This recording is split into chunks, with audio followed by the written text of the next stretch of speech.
Если посмотреть, какой был Якутск в начале века, это как раз можно проехать сейчас на улицу Ярославского, к примеру. Надеемся, с некоторыми жителями Залога, которые вот имеют вот такие дома, комитет уже начал работать. Это большой объем. Но и до того, когда вот комитет при советской власти был, общество охраны памятников, вот такой работы никто не вел. Поэтому вот никто сейчас вам в городе не скажет, сколько домов, которые нужно вот именно сохранить конкретно, что они имеют статус хотя бы муниципального значения архитектурного, да? Снос старых домов идет, если раньше 1, 2, 3 дома было в год, то сейчас тотально.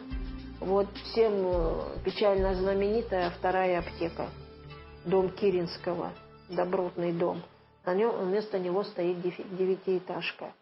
Вот буквально в прошлом году снесли дома, которые вот от улицы Строда на проспекте Ленина до улицы Чапалова находились.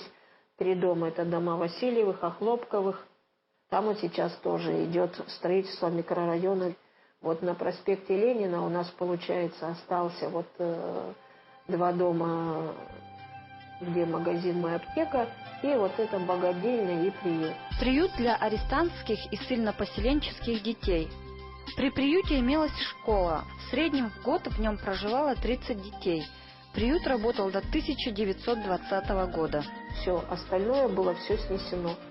Снесено здание первой школы, на которой была русская, потом вот русско-татарская школа. Снесены частные дома. Активно застраивается сейчас улица Крупская. Очень много домов снесено по улице Чапалова, к сожалению. Вот именно самых старых таких, вот именно, которые стояли первоначально, в прошлом, позапрошлом году тоже снесено. Я думаю, что и в этом году будет снос, потому что статуса охраняемого эти дома не имеют. Ну вот общество, и создано общество вот при комитете. Надеюсь, что вот этот комитет при президенте приостановит вот это вот слом. Что оно такое? Вот взять его, снести и построить нормальные современные дома. Понимаете?